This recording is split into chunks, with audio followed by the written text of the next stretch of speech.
All right, well, it looks like people are starting to come in, so I'm just going to go ahead and get started, and I'll stop along the way and see if you guys have any questions. So I thought it would be cool to go through a few photos in Lightroom that I've already developed and just kind of show you um, from start to finish what I did with those photos to get where they are and why I made some of the choices I did. And maybe that'll spark some discussion. Maybe you guys will have some questions along the way, or there's something I can show you or demo if there's a certain look that you're into or something that you're trying to figure out. I think that would be really cool. So, while I'm waiting for some people to start showing up and dropping some comments, and if you're here, hit me up in the live chat there. Let me know that you're around so I know who I'm talking to. Um, let's just go ahead and dive in for a minute.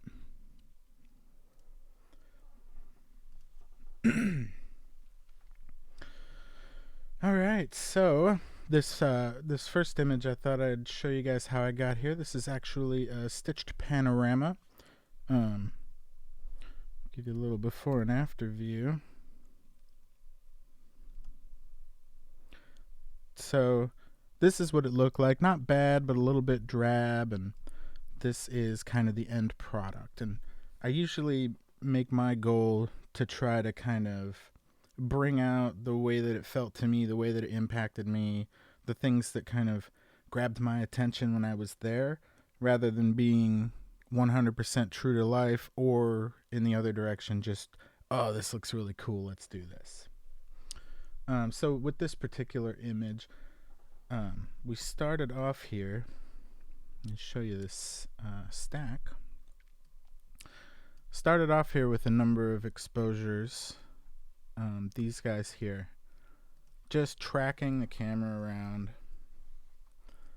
capturing the tree, the top, and then the bottom there, and then the center top, center bottom, and then the left side.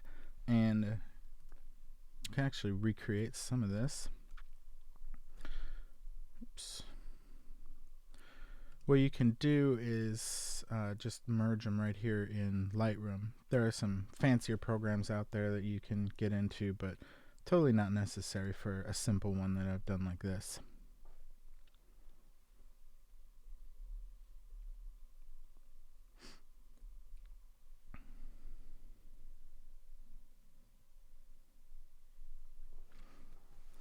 All right, so as you can see, it's kind of a little funky on the edges here. The first thing you would do is just kind of cycle through these and see what you like and which one kind of has a nice looking composition to you in the end. I'm going to go with cylindrical because it's a little less stretched from side to side. And then you can let it auto crop if you want, but I really want to get the top of the tree in there.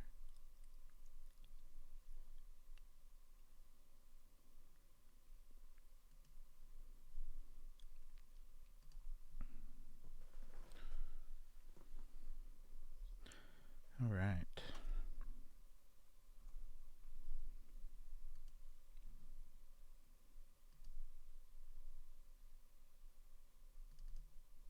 So after I got them together, I'm not going to wait on that merge to happen again. You can see there's just a little bit of the sky missing, but otherwise, it turned out pretty good. Got all the detail that we wanted in there.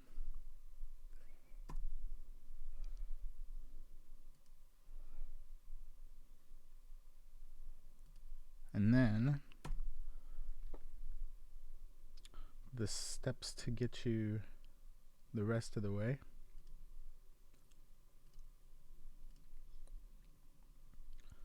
Let's see if we turn some of these off.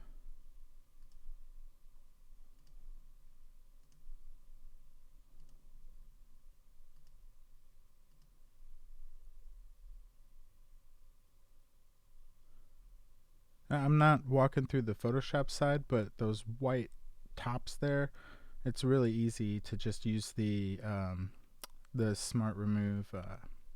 Shoot, what's it called? If you use the delete, there's like a smart mode. I can't believe I can't think of what it's called right now, but those were really simple to pull out of there. But in the interest of time, I'm not going to get into that. All right.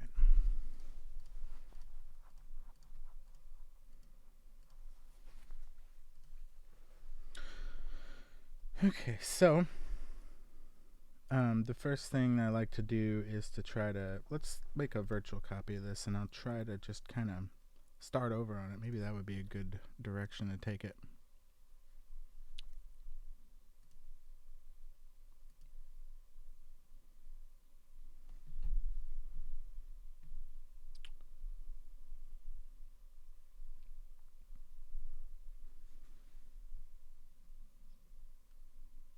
Alright, so we'll go ahead and we'll just reset this one.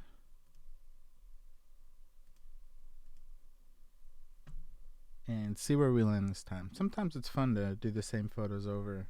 Maybe you'll like the new direction you took it better, maybe you won't, but you don't know if you don't play around. Okay, so I usually start with the basics, you know, right here in the exposure tab. As it was getting dusky, the scene felt a little bit dark to me, and also want to bring out the color in the sky, that little moon going on there. Kind of see the city, but I don't want to pull it down too much to where I lose the detail in the foreground there. And then maybe just pull up the shadows, get some detail in there. I don't like to go crazy here because then all these trees, all that contrast, just going to grab all your attention. Really want to make sure you notice the city back there, and we just want some detail in the front. So I'll bring that up a bit. We'll play with the white point, kind of like pulling it down. You see a little bit more of the gradient in the sky. The sky, especially around this time of day, always picks up a lot more color than the camera is able to see, and you'll often remember this beautiful gradient going across the sky, and then you just won't see it in the photo. So I like to bring some of that back in. And then the black point, I generally don't like my images super contrasty, so I'll just do this with my eye. One trick that I really like that I could point out for you guys, if you were doing a lot of these basic edits and you're not sure if you're taking something too far or not far enough, look up here in the left at this navigator screen where you see the little thumbnail. That's going to give you kind of that long view, that step back view that's really important in all kinds of art and design. It's important to know how things are working from kind of a macro level when you're looking from a further away, before you kind of get into the details too much and get lost in there and then take a step back and realize you don't like what you did. So anyway, you can see up in the thumbnail there, like for example, you can really tell how flat the image is getting and how little contrast you have pulling up the shadows too far if you look at it up in the left there.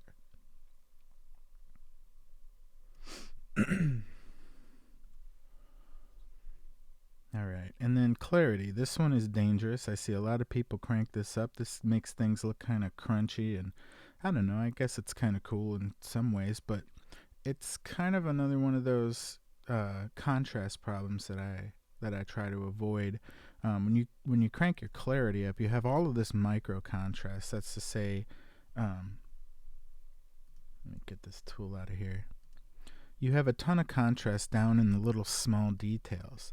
But then when you take a step back, like when you're looking over here, you see that you're really pulling out the contrast, the dark tree scooping around to these trees over here, creating this sort of visual cradle, and then you have the city in the center just kind of nestled in there.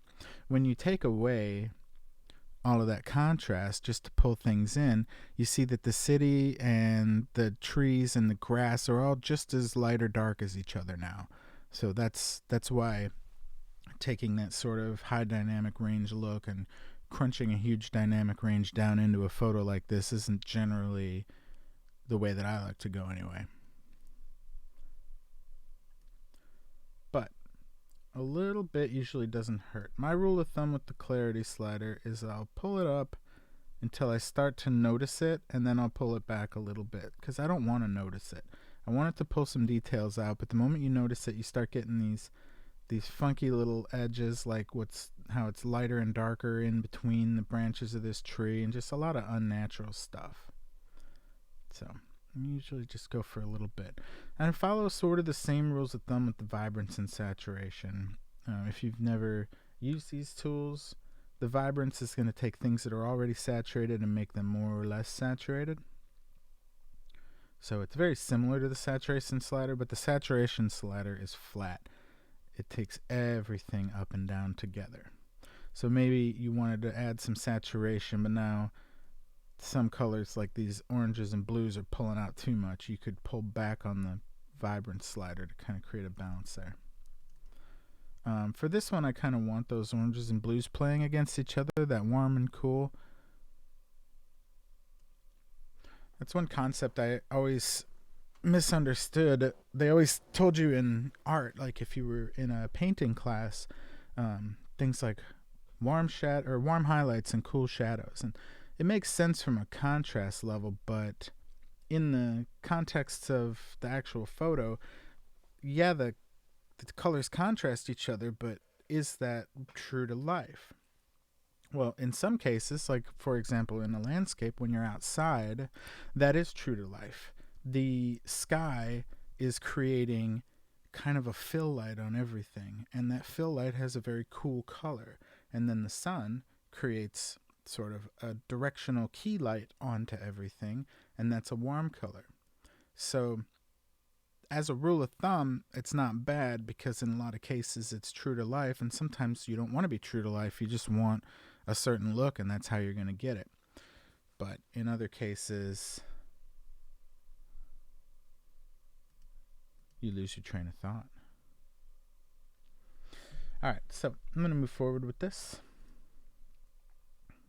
Tone curve, really only pull this out when I need to. On this particular image, I don't feel the need to mess with the tone curve right now.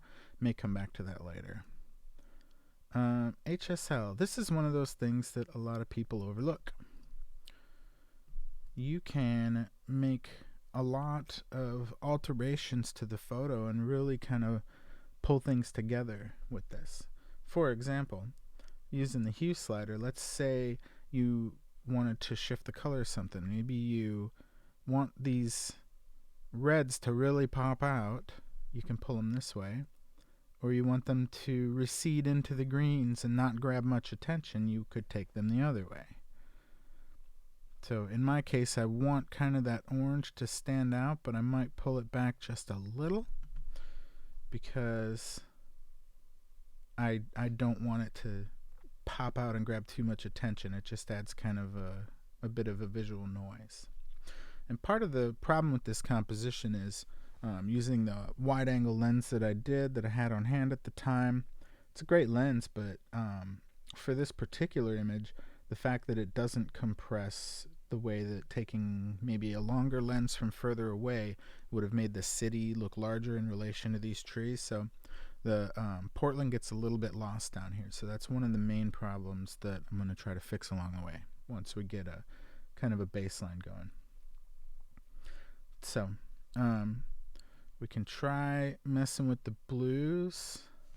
I don't really like that. I like them where they were.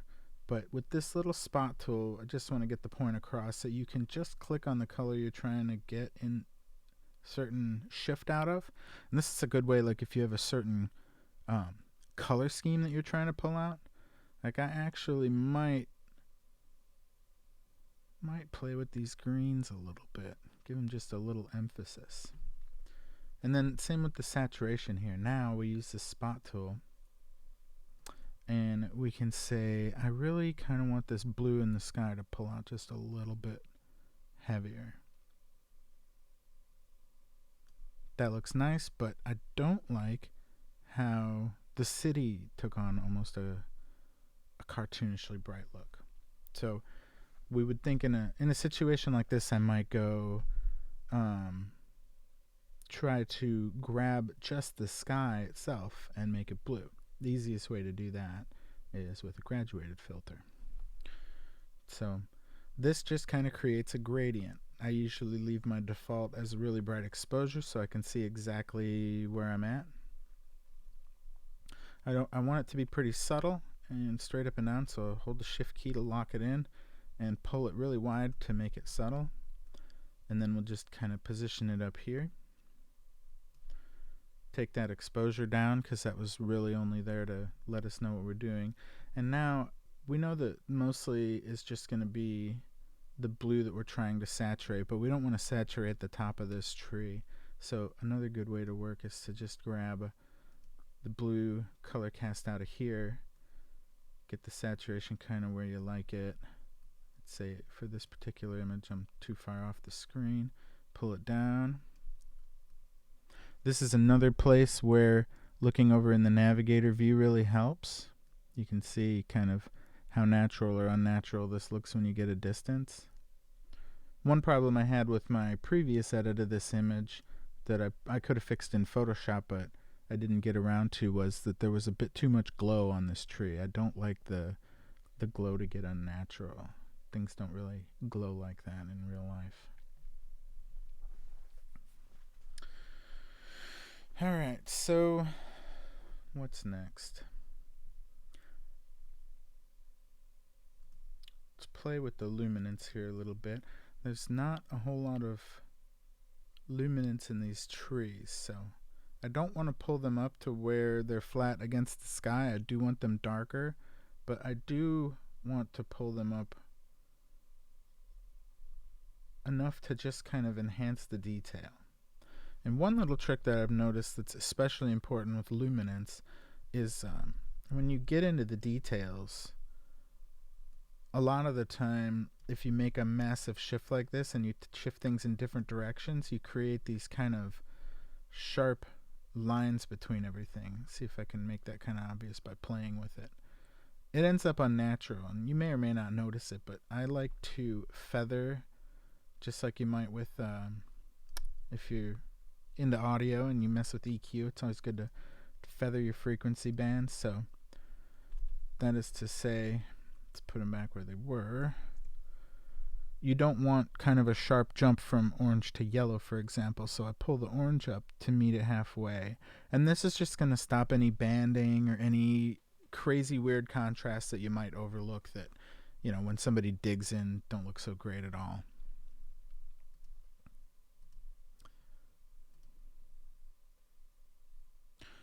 Alright, I'm just going to check in, see. Alright, well, we'll just keep doing a demo since nobody is here yet.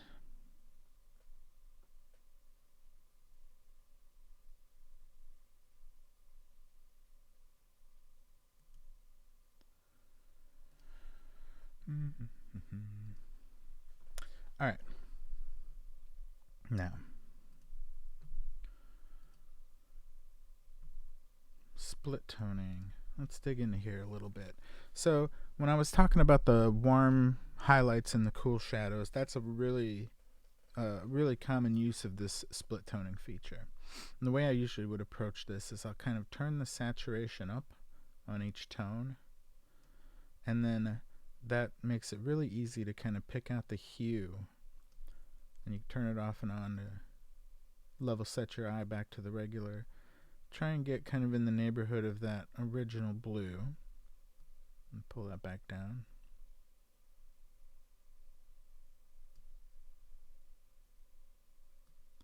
Now, if I was doing the warm shadows, cool highlights thing, I would make these complements to each other, something like this. Play with the balance while they're oversaturated to see what lands where. That's actually kind of a cool look. That's a different direction than I went in last time, but let's see. If we pull these saturations down, this actually kind of pulls a lot of warmth out of the sky there without killing too much of the blue. So I like that. And this blue here kind of evens out. If you go too far, you can really see the city and the trees in the front are becoming very blue together. So I think just a touch of that kind of ties this all together as it flows back. So I like that. The only thing is I would now go back, select this gradient that I did here, and maybe pull it down a little bit. Take this temperature slider, make it a little bit bluer. I don't want like a big dark crazy fake 80s grad filter look, but I do want to make sure that that warmth doesn't take over on the horizon there and lose the entire gradient.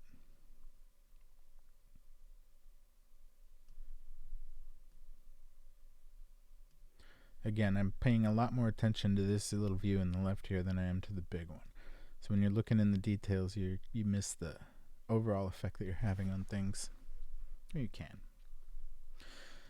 Alright, so kind of like that split tone. It's a little before and after. It took away a lot of the orange and the green.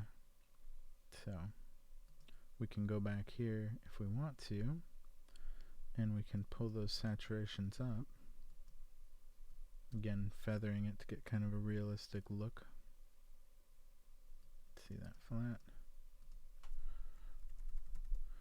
So, maybe go a little more extreme, but I'm trying to create a nice smooth shift. So, got a lot of this orange back in here, a lot of the warm tones. And actually, this is one of those examples where it looks in the big view like I went way too far, but when I look at the small one, I don't feel that way at all.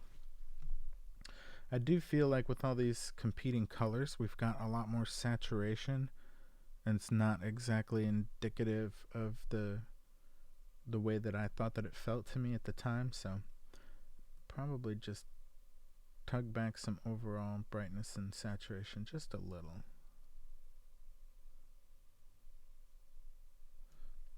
Okay.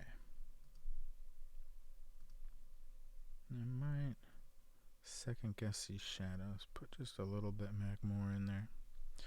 Alright, so the one thing that's been bothering me since the beginning of this is the fact that the city gets lost in everything. It's really just a little area of texture.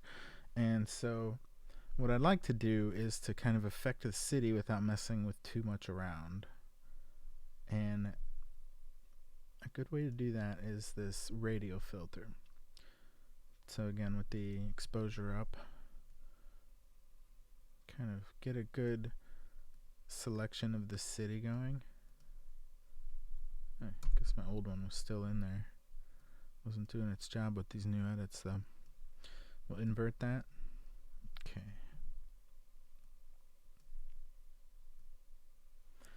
Now I didn't want a ton of clarity going across the whole image. Don't want that color. There we go. So now it's neutral. We feather the edges. Okay, so two ways that I might try to get the city to stand out with a little bit more contrast would be either clarity or dehaze. So in this, you see that it's so hazy. My first instinct was to go for dehaze, but as you can see, it really darkens it down without adding a whole lot of contrast. So this image isn't the best candidate for dehaze. And then the clarity, if you pull it up too high, the city, it just looks a little bit crunchy. But I am going to give it quite a boost so that it grabs some visual attention and has a little more contrast than the rest of the scene. So you can see in the smaller one, it has a better chance of attracting your eye. It's a secondary thing to the trees and that overall composition, but still like it to stand out a little bit. And then maybe if we want, we could try more and less contrast in that area.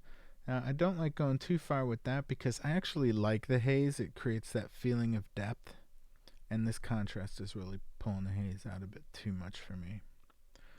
Really just want to pull a little extra detail, a little more attention to this area. Give it a little bit of whites. That kind of helps too. Now it becomes one of the lighter parts of the image. All right, what else? Detail. Okay. So, I don't like to go crazy with my detail.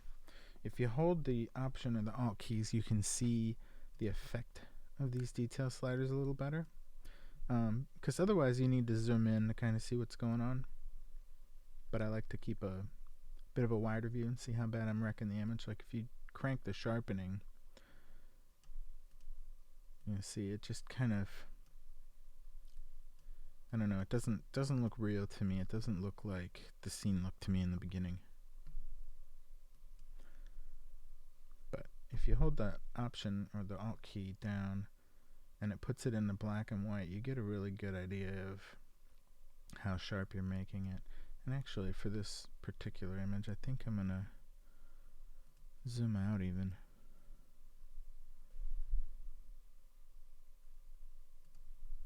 Nope, it's not letting me do that today. There we go. Yeah, I don't want to go quite as small as the navigator, but I want an idea of what the overall effect is. So, the Option key, I can see that it gets crunchy to me pretty quick. I don't like this blurry look here. See everything, I don't know, a kind of sharpening adds a lot of white next to black to the image around the edges where it detects them, which creates these little glows. I don't know if you can see that. Let me get way in here. Looking at some crazy pixels here. You can see this branch, for example, now has this white on the edge of it. And I don't really like that look. It does make things stand out, but I'm just not a fan of the feeling of these unnatural edges. Alright, so what we can do also, using the Alt key, is play with the radius. And now, if you ever used to use the unsharp mask or do that manually, this will make a lot of sense to you, but maybe need to crank it up so you can see what's going on out there. So if with your radius low, it's only going to grab the very edge of things, and with your radius high, it's going to grab all of the details inside. So you see the edges are getting incredibly glowy, and the detail inside is starting to really stand out. All these trees are kind of crunchy, and you know, that might be your thing, and a lot of people like that kind of look, but I tend to just want it to put a little something on the edge. And this black and white helps because you can just see, oh, that looks a little soft, that looks a little crunchy, and just kind of go back and forth until you find that sweet spot. For me on this image, it's right about 20 or so. Now this detail slider, this has even more direct control. Without increasing the sharpening that's happening on the edges, this sharpens more or less the areas in between, like for example all of the leaves and whatnot on this tree.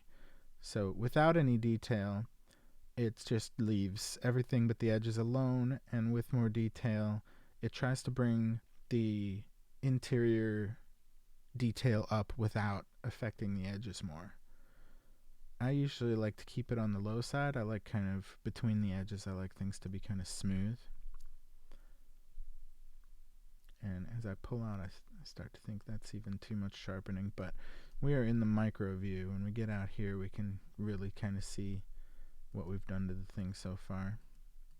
I doubt you can even see that on mobile though, or on the live feed. But I just like to pull just a little detail out. And then masking, it's very similar to the detail slider. This one I can show you big. It's pulling out larger areas and ignoring them. So it's kind of doing the reverse job of the radius. So if you pull this down, or if you pull this up all of the way, it's masking out everything except for the edges.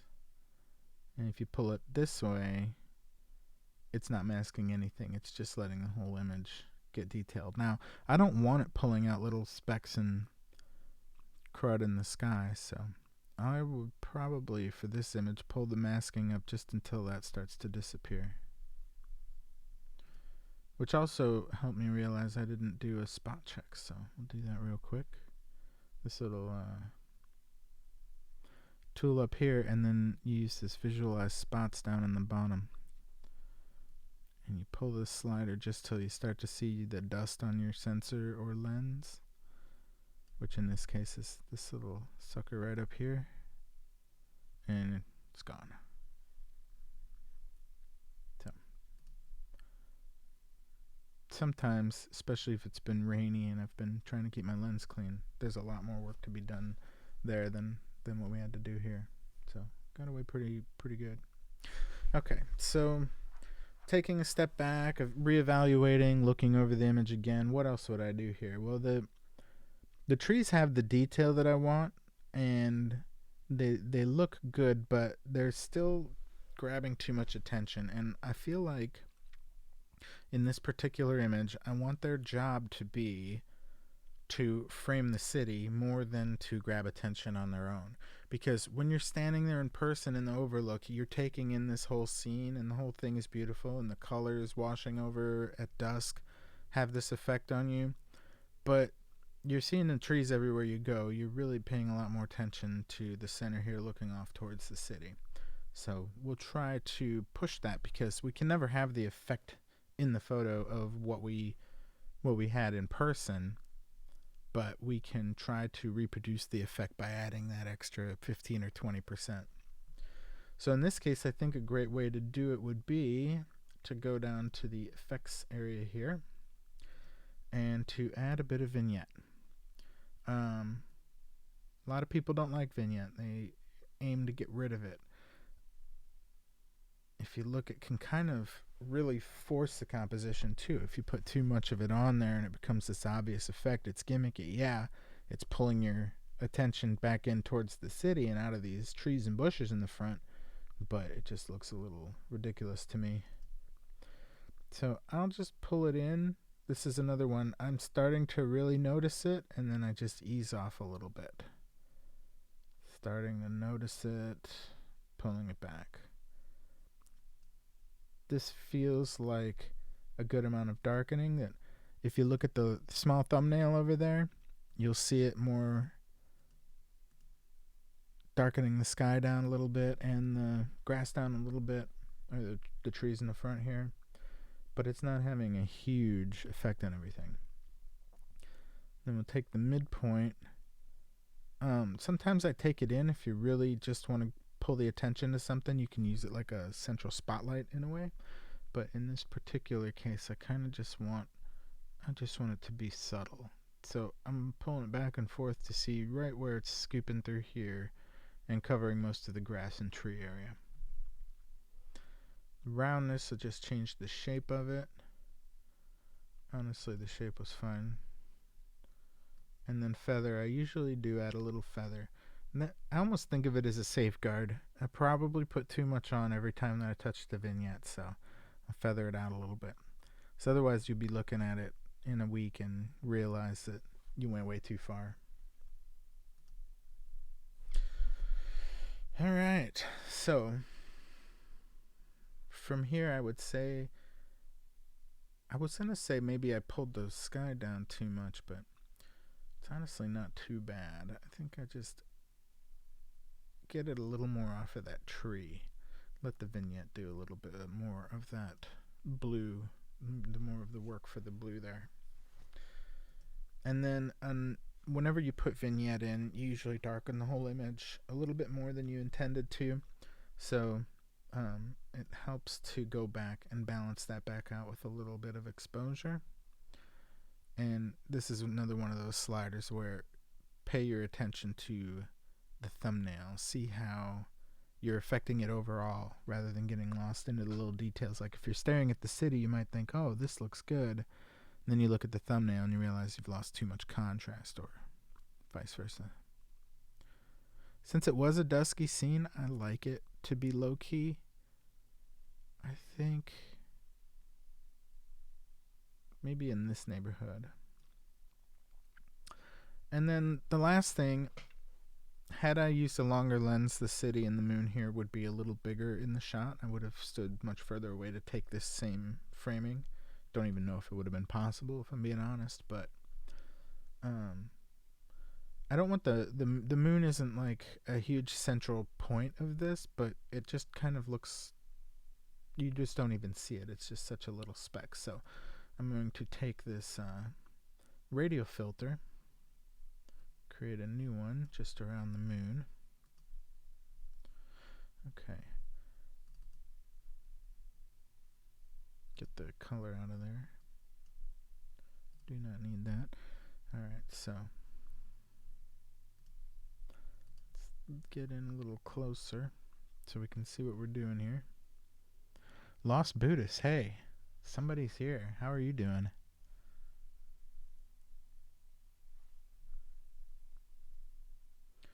Alright. I'm going to grab this. Now, I don't want to create a halo with this, which would be really easy to do. So I got to kind of check myself with every slider I play with. Like, for example, I want the moon to be whiter so it stands out a little better and a little bit more contrast. But if I up the contrast, it's creating this unnatural glow. If I pull up the exposure, you're losing the moon to the exposure glow that it's creating. So I think what we would want here is something like the highlights and the whites. Now the highlights I think are going to grab, and I'm right, they're going to grab the sky.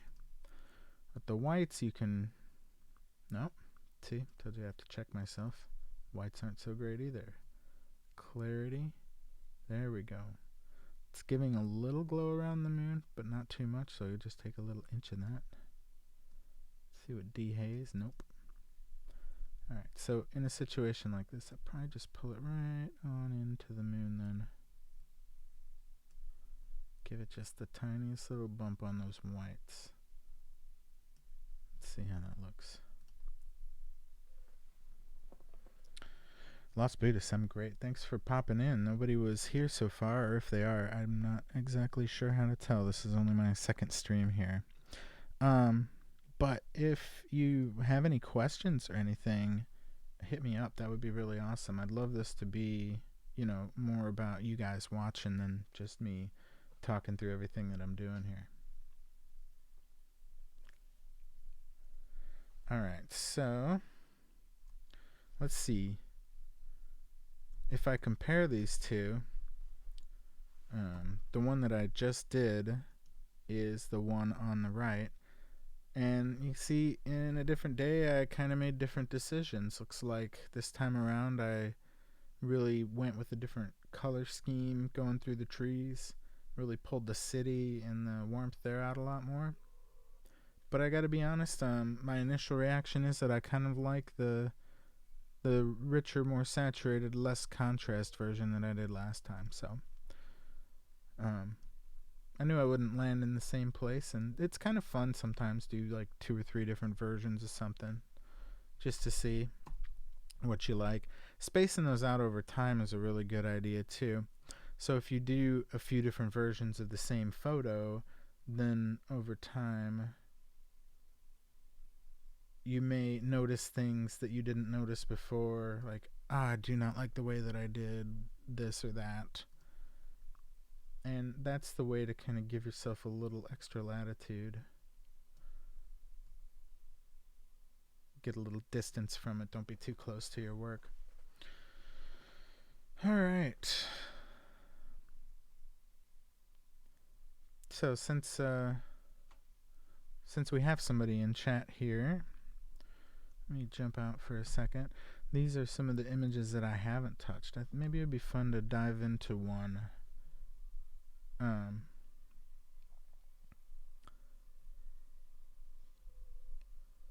me know if anything jumps out at you.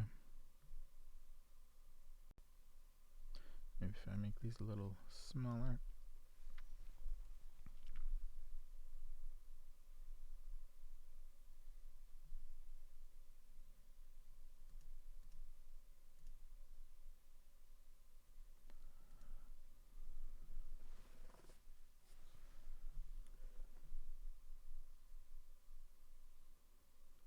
Alright, let me just pick one. I'm going to go for one of these nice foresty shots. I haven't done any editing on any of these, so I think they would be a lot of fun to play around with. Perhaps one of these. How did I grab that? There we go. One of these three. And just taking a look at them, I think this one here on the left is probably the strongest, so I'll play around with that.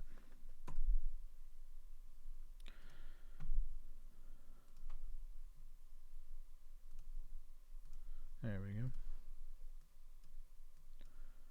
Looks like it's a little bit out of focus, so we wouldn't be making any big prints out of this one, but maybe a fun little thing to throw up on Instagram. Alright, so the things that immediately jump out to me, let me see one thing real quick.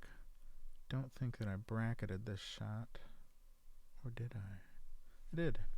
Great. So since I have some bracketed versions of this,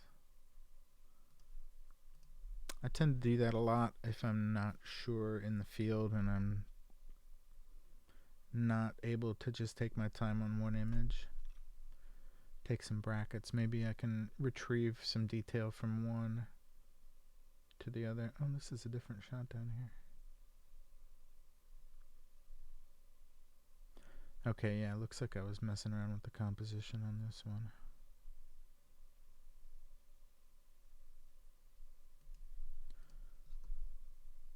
This one definitely has more detail, but let's see before we get too crazy if that shadow detail is too noisy.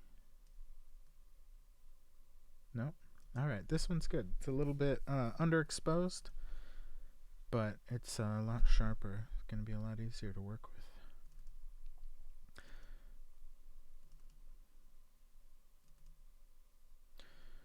Alright, so again, we'll start with the basics. Paying a lot of attention over to the navigator there on the left when I do these changes. So the overall exposure, I kind of want like a nice vibrant green coming out. This blown out looking highlights in the background there I don't want, because they just kind of stand out. So rather than having a really strong composition here, this one I'm thinking of more as kind of a textural environmental thing. So I'm not going to be afraid to suck some of the detail out of this by going a little far with these sliders, or sucking some of the contrast out rather.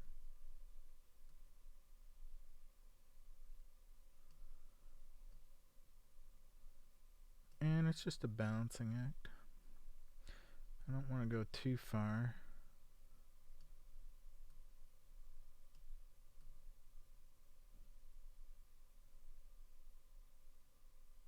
To where there's no highlight in the image, but I don't know that this particular image needs any white. Or if it does, just a little hint of it. I like looking at what's going on in here, where you're actually seeing some of the clouds come out in the sky this way. Alright, and then the black point. This one's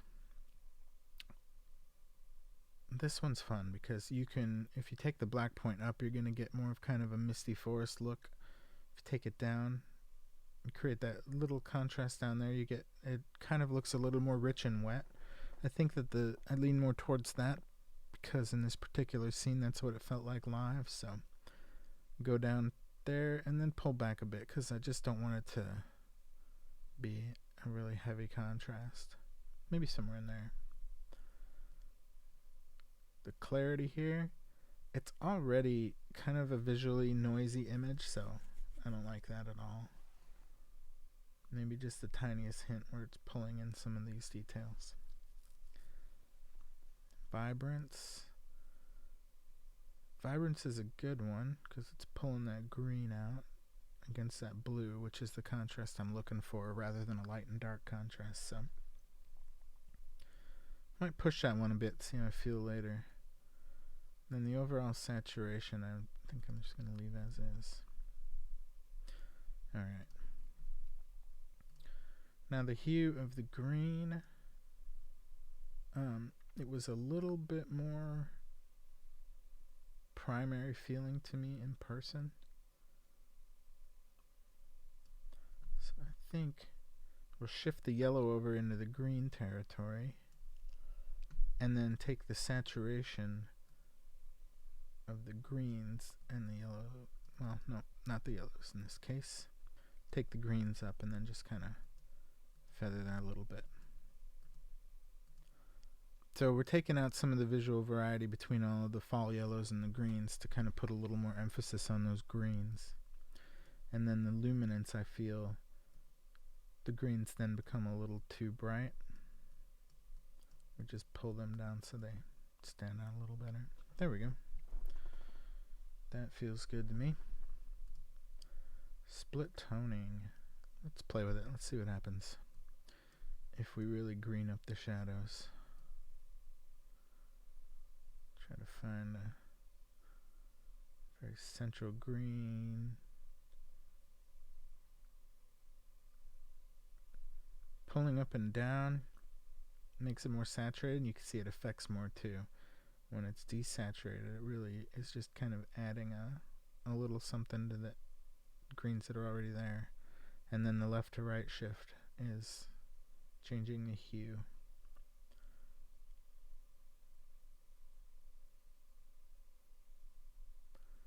Just a little bit there.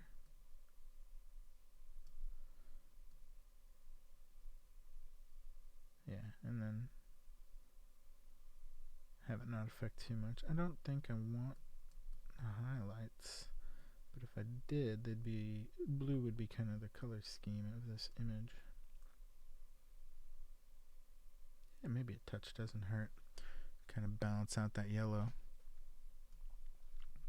So let's see where we're at so far. There is the starting image. Alright. It's starting to feel a little unnatural to me when I look at it back and forth like that. So maybe you'll reintroduce some of that overall contrast by taking the shadows back down a little bit. Overall, I'm creating a pretty dark image here, but I kind of like that. And maybe just pull up the... it's too much with the whites. I really just want kind of the whites of the sky to pull out, so let's see if this does the trick. Take a nice radial filter, feather it out, and actually pull a little feather. There we go. It's kind of getting in there. Turn this color off. And let's just pull the whites up in this area. So that gives you some kind of central point of focus in the image, is looking through the trees at this here. And then another one that I might like to do is to just get a little more attention on some of these foreground elements, just so something stands out from the overall noise. This little mossy log over here is a great candidate for that. So in this case, I'm just going to grab the brush. And I'll usually take a first pass at this, just kind of messing around, just to see what I'm hitting. So come in here and paint kind of the top edge of that tree up. Definitely getting tired of that color being in there. And then see how much I actually want to pull it up. So exposure isn't exactly what I want. Let's try adding a little contrast. Combined with, nope, exposure does not look natural here.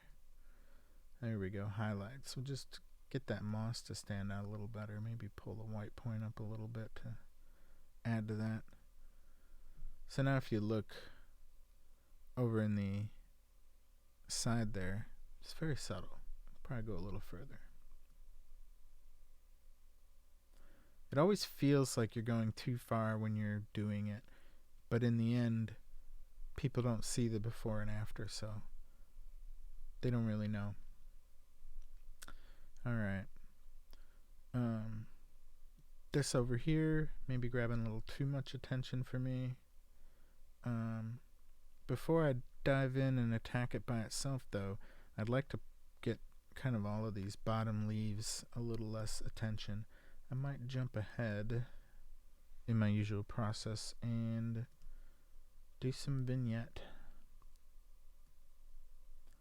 I'm going to make it a little more heavy this time. So again, I kind of want the effect of looking through the trees towards the sky more than seeing all the little details of every tree. And I'm going to pull the feather down on this so that I can really see the edge. That'll give it a sharp edge. And then when you play with the midpoint and the roundness, you can kind of aim it. So what I want is to get a lot of this tree detail down here. So if I take the roundness very wide towards more of a rectangle, maybe not quite that far, there we go. So it's not really going to darken this log too heavily, but it's really going to get what's below it in these trees. And then we'll feather that. Maybe go a little bit wider since the feather all went towards the center. There we go. Again, I'm kind of watching right here and right over here. Now if you look at the little thumbnail there, you notice it's not the strongest effect. But it adds a lot to pulling your eye towards the center of the image. Gives you sort of a visual border with the darker edges, rather than trying to get your eye lost in all the details. Alright, so back to the brush. I would, let's get rid of that once and for all. Let's try just a little bit of exposure and a smaller brush, and I think this image is a good one to do a little dodging and burning to get a little details coming out. So we'll start with some dodging here. Just kind of pull the edge of that up a little bit more. Even that's too much. Try maybe 0.3. And then, let's see. We want to pull out the things that kind of add to the composition. So we've got all of this vertical going on. Let's lighten up some of the edges of these. Nothing too crazy.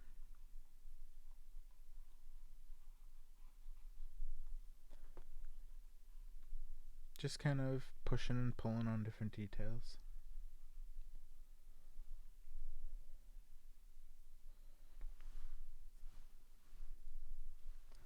So I'm really just grabbing the highlights on these trees, so that rather than being kind of one solid visual mass, you've got some interest going on.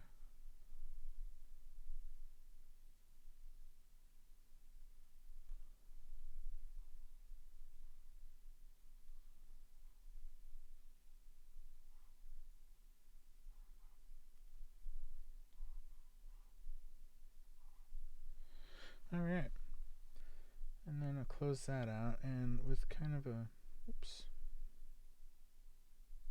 whatever, with a bit of a bigger brush, I'm going to spot some of these areas that I don't want to grab so much attention. Just kind of work them even darker. I want to see these leaves, I just don't want them to rip your eye towards the edge of the composition like they do.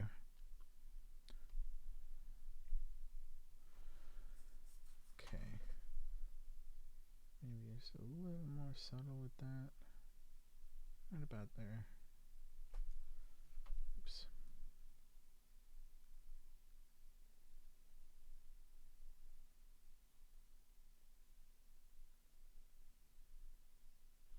See, yeah, that feels good. And then shrink that down, and I'm going to go next to some of the areas that I made brighter and just kind of darken some of the shadows next to them. Again, just kind of a spotty way to add manual contrast.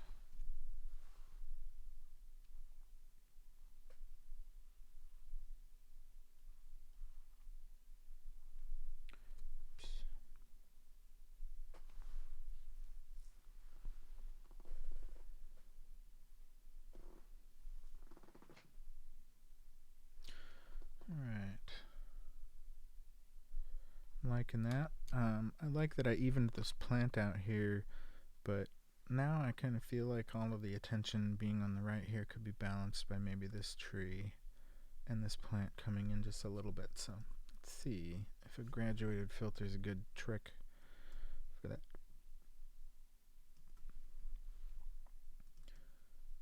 So in this case, just maybe watching the smaller histogram. Yeah, just a little bit brighter is good, but when I get about to here, it starts imbalancing the other way. Maybe exposure isn't the thing. Maybe we pull up the highlights in this area. Or the shadows. Shadows kind of give me the effect I want. So as you can see, it's kind of balancing some of the corrections that I did manually over on the left there with the dodge and burn. Alright, and then another thing that's fun to brush in to pull the eye around where you want it to go is a little bit of clarity. Again, I'm going to hit kind of the focal points here. Lace them down on that log. Immediately realize it's too much. Maybe just a touch of clarity and then some sharpness. Has a bit more of the effect. Yeah, there we go. So you can see how we're just kind of molding and shaping a little bit just to pull a composition out of what was otherwise kind of not my best photo, just a lot of noise. Alright, so we've got our clarity brush. Let's put detail into some things here. I like this tree as a strong element. I like this tree kind of framing in there.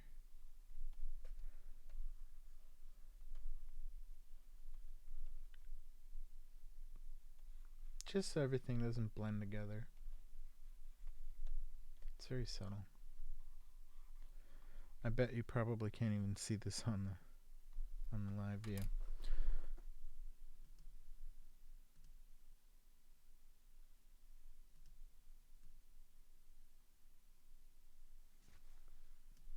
That's the one. I feel could use a little more contrast. Darken those darks down just a bit. Okay. Cool. And then I go back to the basic, kind of check everything out. It doesn't look like I want to mess with anything. I like the blue coming through and the sky representing back there. It's kind of a nice, what's the word for a neighboring color scheme? Blue, yellow, and green are all right next to each other, so gives you kind of a subtle feel. Alright.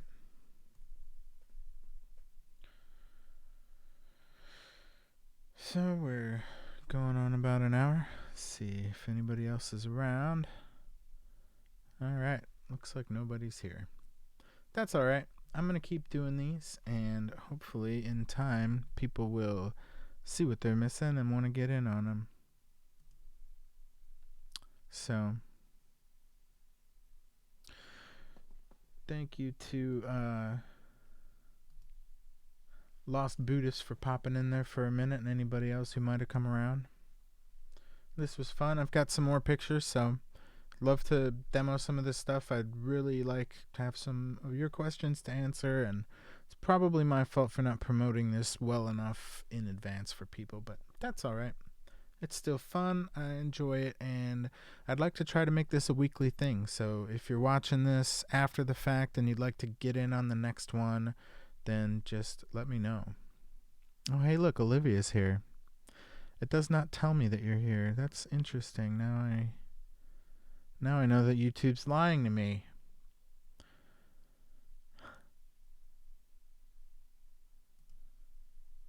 All right. Well, I hope you were here longer and you got to see what's going on. I think I'm going to wrap it up for today. And thanks for stopping by. Do me a little outro here. All right. Thank you guys. Anybody that showed up, anybody that's watching this later, I appreciate you guys stopping by. For right now, I think I'm going to try to do these every Friday right around lunchtime, which is noon central for me. If a better time works for people, I'm going to move that around. So just let me know. And appreciate you checking this out. I hope you learned something along the way. And until next time, peace.